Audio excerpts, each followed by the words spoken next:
Silent, ready, 5 second,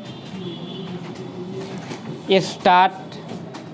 Chhattisgarh और तेलंगाना की सीमा पर आंध्र प्रदेश के अल्लूरी सीतारामराजू जिले के घने जंगलों में हुई निर्णायक मुठभेड़ में कुख्यात नक्सली कमांडर मांडवी हिडमा का मारा जाना देश में माओवादी आंदोलन के लिए अब तक का सबसे बड़ा झटका सिर्फ इसलिए नहीं है क्योंकि यह नक्सलवाद के इतिहास में सुरक्षा बलों पर किए गए सबसे क्रूर हमलों का रणनीतिकार था, बल्कि इसलिए भी है कि वह एक थके हुए अप्रासंगिक व अंत की कगार पर खड़े आंदोलन को प्रेरणा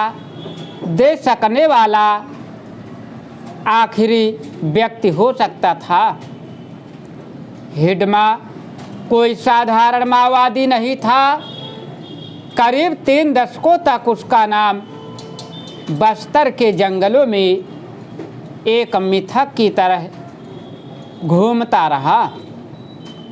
छत्तीसगढ़ के सुकमा जिले के पूर्ववर्ती गांव में जन्मा यह आदिवासी युवक 1990 के दशक में संगठन से जुड़ा और तेजी से ऊपर उठा। यह बस्तर क्षेत्र का एकलौता आदिवासी था जो सेंट्रल कमेटी तक पहुंचा। उसके नाम 26 से अधिक बड़े हमले दर्ज हैं, जिनमें सैकड़ों जवानों और निर्दोषों की जान गई।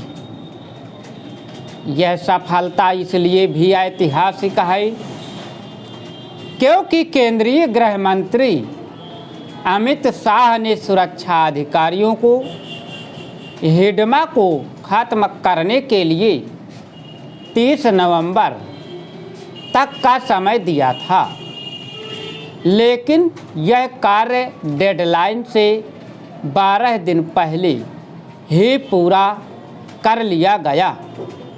हाल ही में सुरक्षा बलों द्वारा एक अन्य बड़े इनामी नक्सली प्रमुख बसव राजू के मारे जाने के अलावा भी पिछले कुछ महीनों में कई नामचीन नक्सली या तो मारे जा चुके हैं या आत्मसमर्पण कर चुके हैं।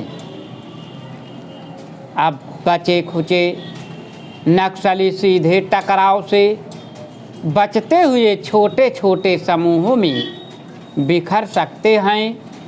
इससे पैदा हुई युद्ध विराम जैसी स्थितियों में उन पर बातचीत के लिए दबाव बनाया जा सकता है।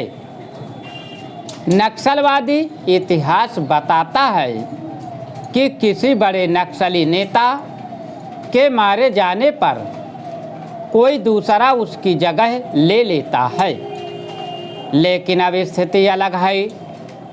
देश से नक्सलवाद के खात्मे के लिए गृह मंत्रालय की तरफ से मार्च 2026 की समय सीमा निर्धारित की गई है, लेकिन जिस तरह से मांडवी हिडमा के खात्मे के अगले ही दिन 7 और नक्सली ढेर व करीब 50 गिरफ्तार किए जा चुके हैं, उसे देखते हुए देश में नक्सलवाद का अंत भी समय सीमा से पहले हो जाए तो हैरत नहीं होनी चाहिए। हालांकि नक्सलवाद से मुक्ति नज़दीक होने के उत्साह में यह नहीं भूला जाना चाहिए कि यह एक सामाजिक आर्थिक समस्या अधिक थी जिसे बंदूक की नली से जोड़कर हिंसक बना दिया गया। ऐसे में यह जरूरी है कि देश में नक्सलवाद के खात्मे से उपजे शून्य को स्कूल, सड़कों और अस्पताल जैसी जन कल्याणकारी गतिविधियों से भरा जाए। स्टॉप। अगर तुम लोग नए हो तो सब्सक्राइब करो, वो जो लाल वाला बटन है उसके साथ सूर्य नमस्कार करो या फिर अनुलोम विलोम, मुझे नहीं पता, बस क्लिक हो जाना चाहिए। अब मैं